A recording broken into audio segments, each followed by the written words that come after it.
Right now at noon, alert day tonight for potential snowfall. I'll talk about how much we'll see coming up. Plus, Defense Secretary Hegseth briefs top congressional leaders. What questions remain about the administration strikes on alleged drug boats? This is News 3 Now at noon. Thanks for joining us. I'm Josh Spreiter. We start with First Warn weather once again today as our team is tracking alert day conditions moving in later today and overnight into tomorrow. Meteorologist Jacob Montesano is timing it all out for us. Hi, Jacob. Hey, Josh, and the key with this storm is that we're not just going to see snowfall. There will be kind of a battleground area of some rain and snow, and parts of the region will see a lot more snow than other parts. So for the alert day, some snow, windy conditions, and icy roads, especially for Madison and areas to the north, although everyone will likely see at the very least some of those icy roads as we see some rain with temperatures falling. And it's really going to begin later this evening and continue overnight into early Wednesday. As we take a look at the winter weather bulletins, winter weather advisories winter weather advisory in effect for much of the area. Places just to the southeast are not under that advisory, and areas from Madison to the south and west are mostly under the advisory due to the potential of some light freezing rain rather than the snowfall. Areas to the north are under that advisory for the snow. Now, as we take a look at the current radar, not really seeing anything yet, but that storm is further off to the west, moving into Minnesota,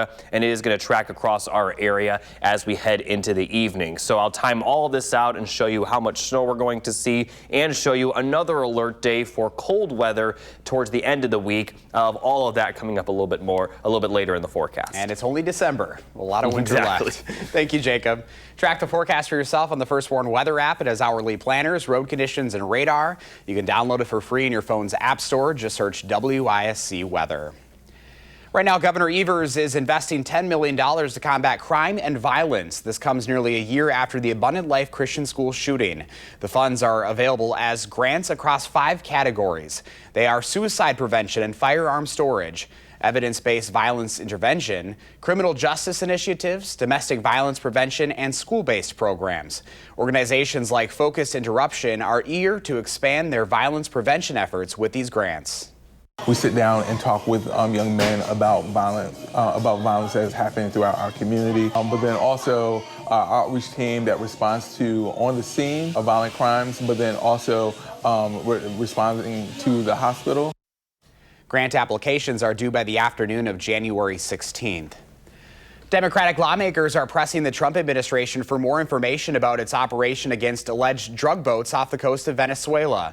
They also want them to release unedited video from the controversial September 2nd double-tap strike that killed 2 survivors of the initial attack. In a new interview with Politico, President Trump was asked about it. Do you believe that that second strike was necessary? Well, it looked like they were trying to turn back over the boat, but I don't get involved in that. That's up to them. President Trump also now says it's up to Secretary Hegseth whether the additional video of the September 2nd boat strike should be released. Hegseth has defended the strike but is not committed to releasing the full video, saying it's under review. President Trump also suggests he's open to expanding the operation focused on fighting drug trafficking to Colombia and Mexico. A federal judge in New York is granting the Justice Department's request to unseal records from the investigation and criminal prosecution of Ghislaine Maxwell. The ruling paves the way for the DOJ to publicly release evidence it gathered against Maxwell, an associate of the late sex offender Jeffrey Epstein.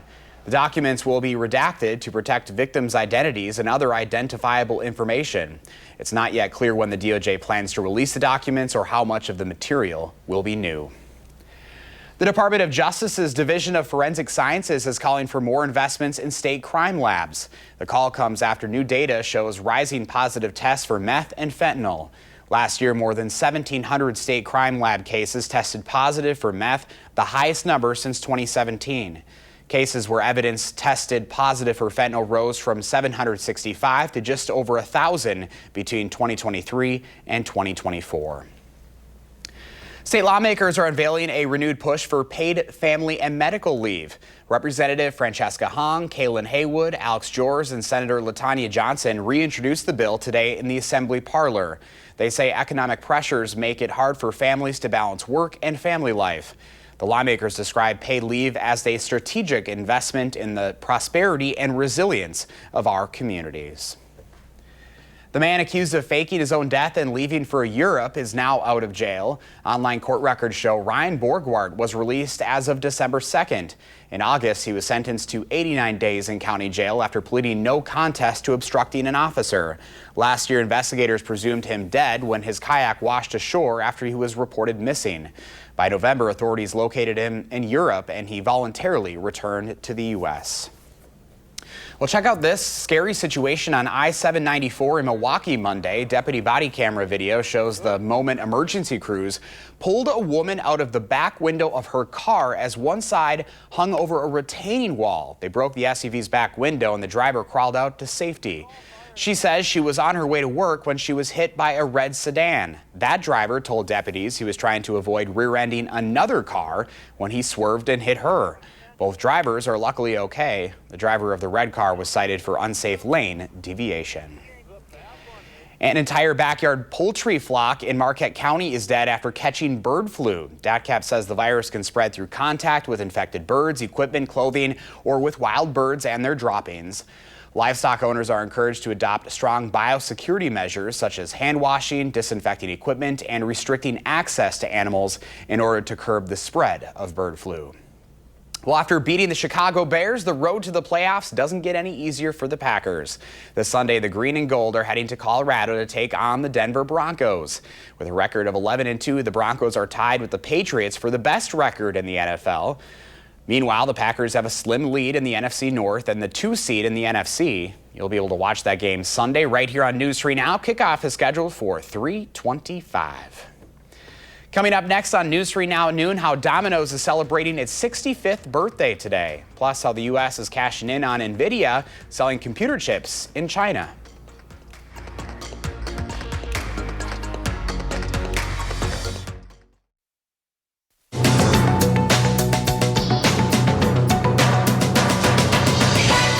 President Trump announced on social media that he will allow NVIDIA to sell its H200 computer chips to some approved customers in China. The president says the U.S. will take a 25% cut of the sales, and the tech giant's advanced Blackwell and Rubin chips are not part of the deal. He also adds that the Commerce Department is finalizing the details and that a similar approach could apply to other American chip companies, including AMD and Intel. Stellantis says it's bringing the Fiat Topolino, a tiny 2-seat electric vehicle, to the U.S. soon, with more details expected to be released next year. The small EV has a top speed of 28 miles per hour with a battery range of about 50 miles. The Fiat Topolino is currently available in Europe and South America. And Domino's Pizza turned 65 today. To celebrate its birthday, the chain is giving out free chocolate lava crunch cakes with purchases of $10 or more. Customers have to enter the code Happy B-Day online in order to take advantage of the deal.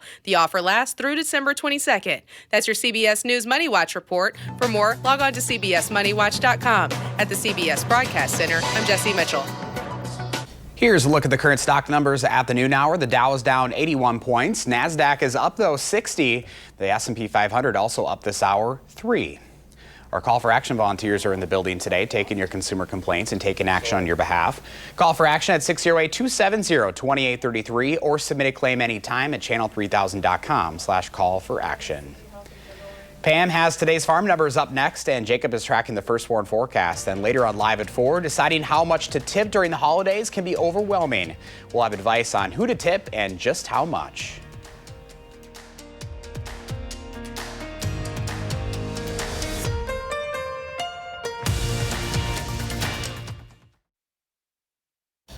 Welcome back this afternoon. Let's check in now with Pam Yankee for the Midwest Farm Report. Hi, Pam.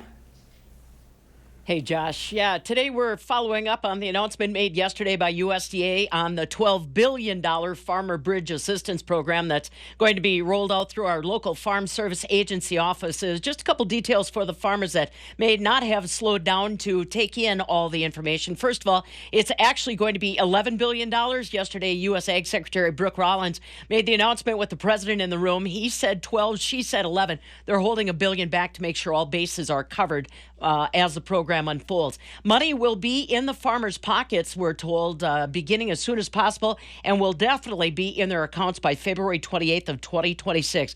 Again, you'll want to make sure that your harvest numbers from 2025 have already been filed. Without that information, they will not allow you to necessarily apply for the Farmer Bridge Assistance funding.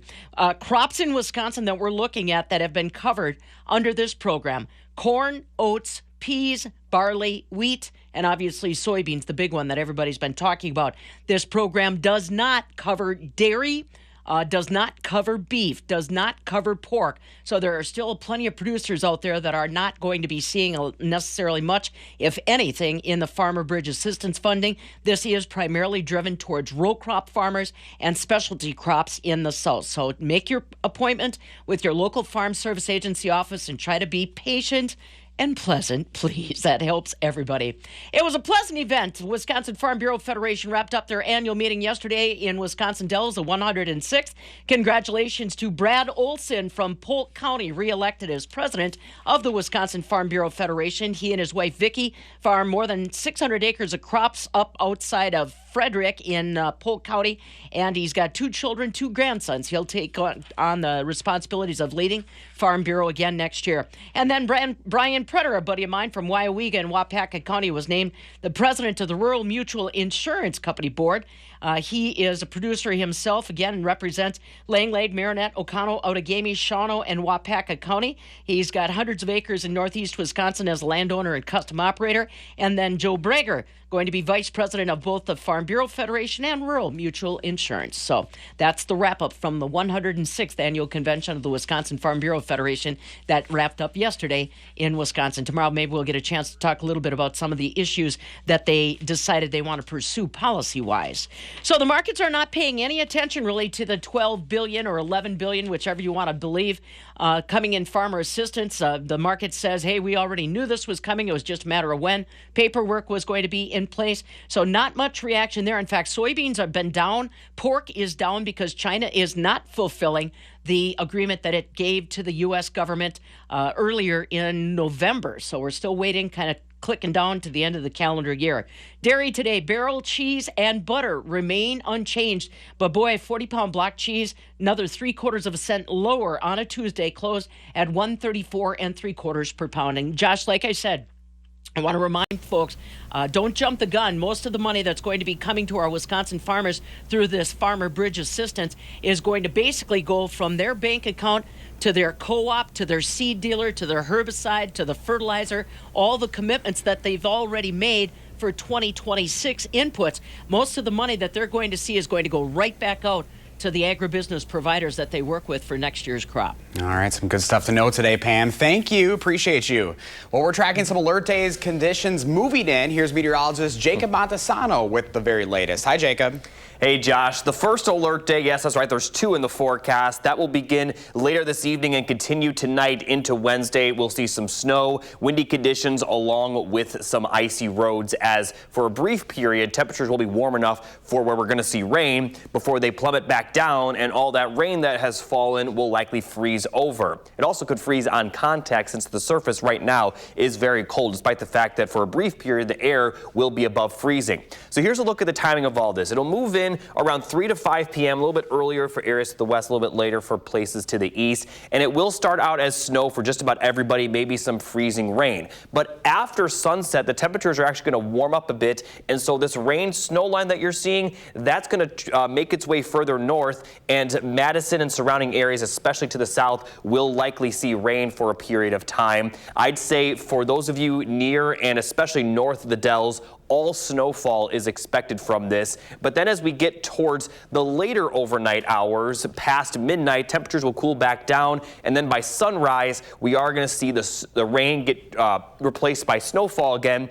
And we will see some snow end Wednesday morning as the temperatures will continue to fall throughout the day on Wednesday. Now, as we take a look at how much snow we are expecting, the gradient is very tight. And the change with how much we see is pretty great rate over a small distance. So places to the south and far southern Wisconsin likely going to see less than an inch, and it's probably going to mostly be from that Wednesday morning snowfall. Around 1 to 3 for Dane County, but notice just in the north we're expecting around 3 to 6 for areas near and north of the Dells, and a little bit more even north of that. 6 to 9 inches are expected for places in central, north central and northern Wisconsin.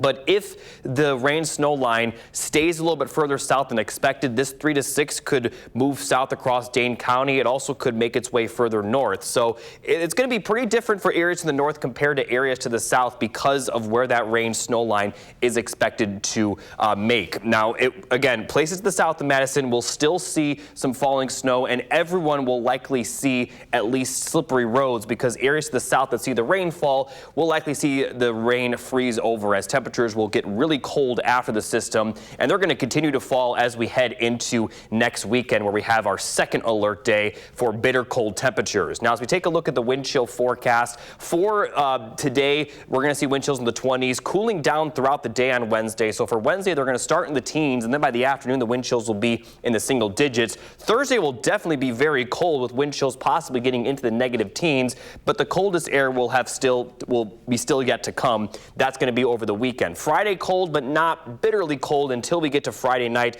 Wind chills below 0. Saturday morning easily below 0, and it's going to continue to get colder throughout the weekend. And Sunday morning it's going to be dangerously cold as wind chills are expected to possibly get into the negative 20s for everybody. So these wind chills are pretty easily going to be colder than what we saw this past Thursday where we had the alert day for the cold weather. So although we're not going to see much more snow in the forecast, some light snow is possible Friday, we are going to see some bitterly cold temperatures. But again, for this system tonight, where that rain snow line ends up is really going to determine just how much snow we see. I do expect Madison to see snow, then rain, then snow by Wednesday morning, leaving about 1 to 3 inches for Dane County. But again, more to the north and less to the south. All right, we'll be watching. All right, Jacob, thank you. Up next on News 3 Now Noon, Angie Edge from Dairy Farmers of Wisconsin returns. She'll show us a cheesy chocolate combination to try out for the holidays.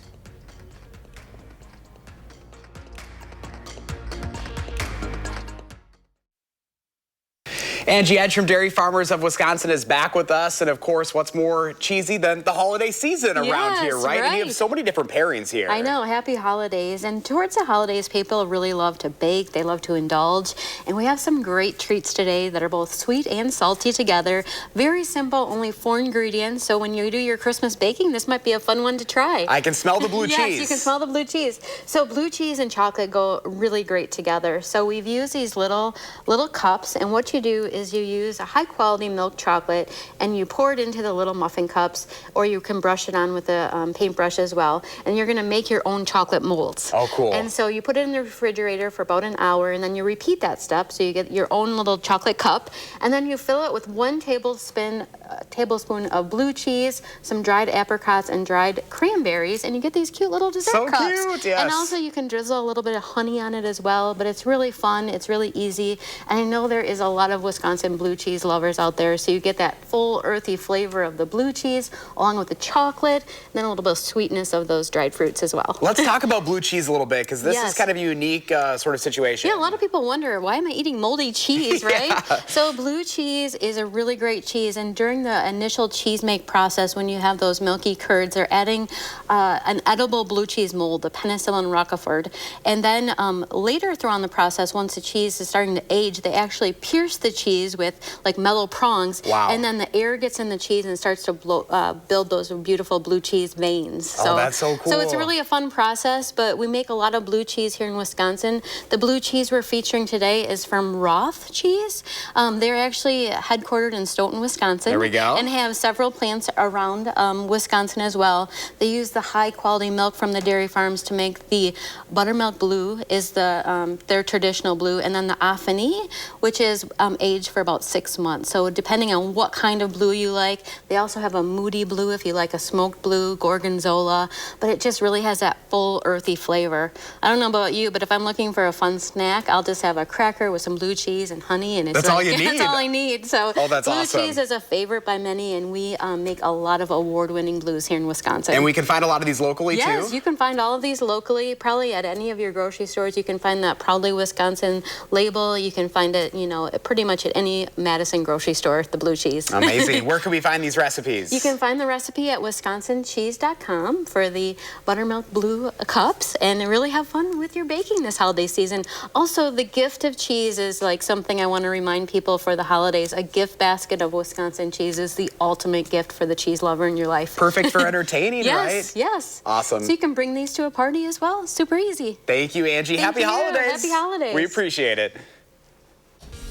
Here's Jacob with a final check of the forecast. Thanks, Josh. Alert day beginning later this evening, continuing overnight into early Wednesday. We'll see some snow, some rain, and a lot of that rain will likely freeze over, creating very slippery conditions across southern Wisconsin. But areas north of the Dells going to only see snowfall, but those areas north of the Dells could see around 3 to 6, if not maybe a little bit more of snow. And then after the system clears out, much colder temperatures for the end of the week with another alert day for the weekend. All right, Jacob. Thank you.